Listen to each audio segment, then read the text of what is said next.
Di DPRD DKI Jakarta ada kegiatan yang dilakukan agak diam-diam, kayak ngumpet-ngumpet gitu deh.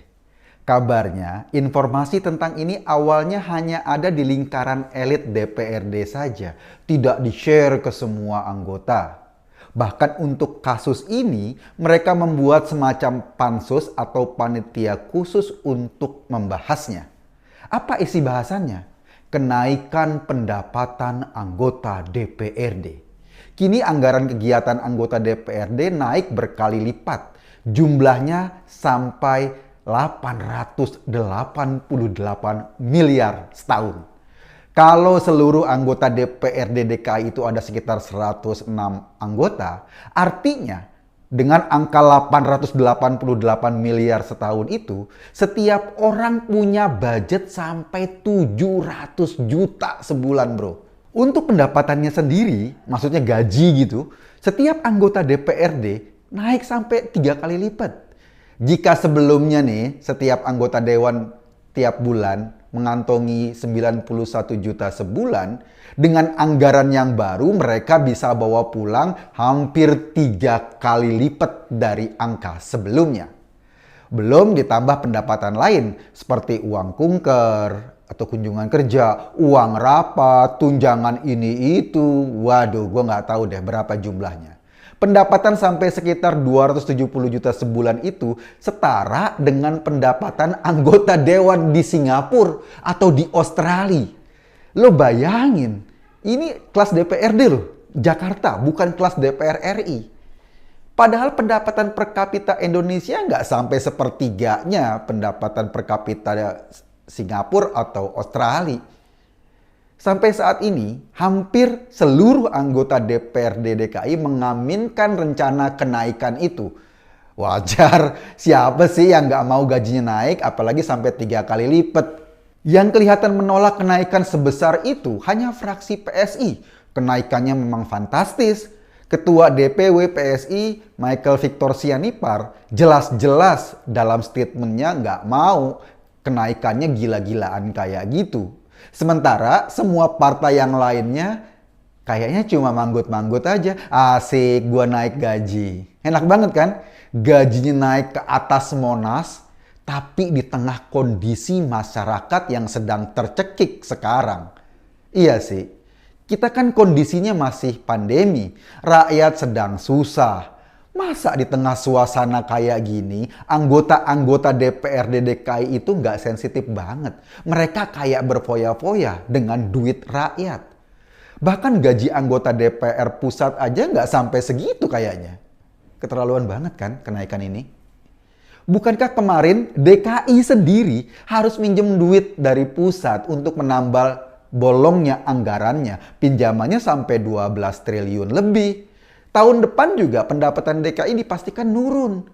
Pajak nggak bisa maksimal karena kan usaha kita atau masyarakat sedang mengalami pandemi. Jadi wajar kalau pajaknya berkurang.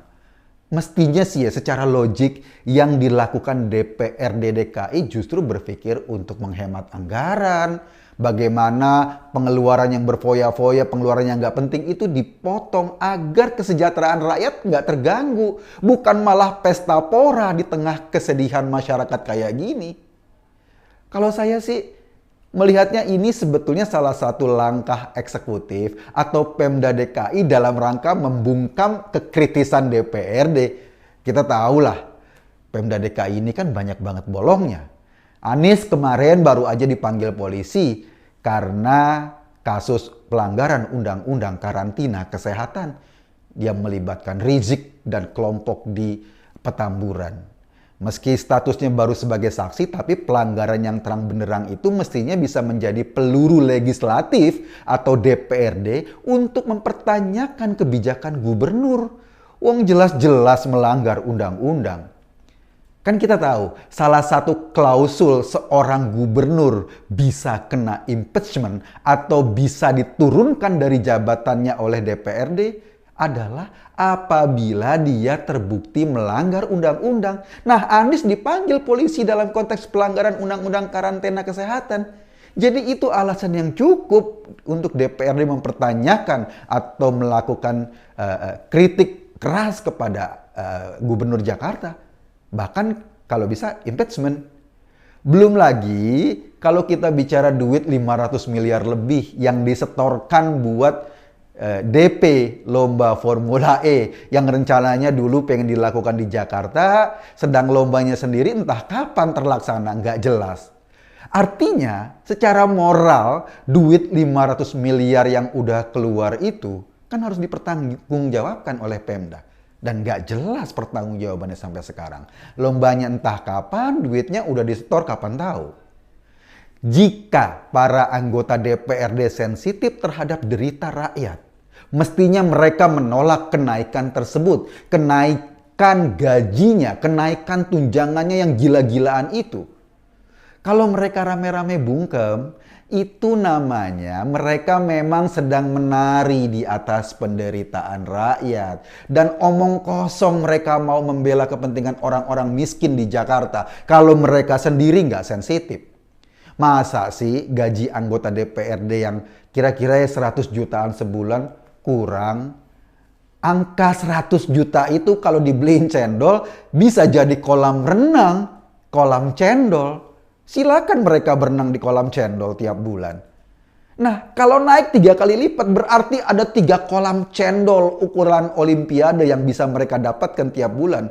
Mereka bisa luluran dengan cendol sepanjang hari. Dan akhirnya nggak ngapa-ngapain, cuma ngurus cendol doang.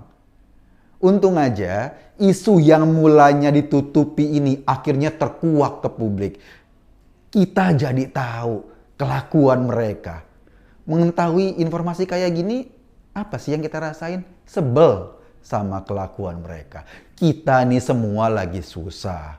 Jangankan mau foya-foya, mau beli paket data buat anak sekolah saja, kita ngos-ngosan.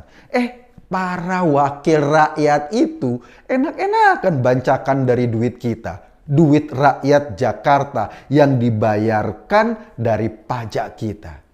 Bangke kan tuh? Ya tapi itulah mereka. Mereka beranggapan duit rakyat seperti duit nenek moyangnya sendiri. Akhirnya sensitivitasnya terhadap penderitaan orang yang nggak ada lagi. Yang pinter ya tentu aja gubernurnya. Ia tahu sebagian anggota DPRD mungkin masih sering kelaparan. Dengan gaji naik 3 kali lipat, kayaknya bisa deh setiap makan siang mereka mesen menu lobster. Seperti kata wakil ketua DPRD dulu, makan siangnya pakai lobster. Ini luar biasa. Kita menurut gua harus kritis dan harus rame-rame mengatakan bahwa ini problem serius dan gak bisa DPRD bersenang-senang di atas uang rakyat sementara dana pemerintah atau budget pemerintah lagi susah kayak gini. Itu mah keterlaluan. Saya sih cuma ngajak Anda berpikir. Kesimpulannya terserah Anda. Terima kasih.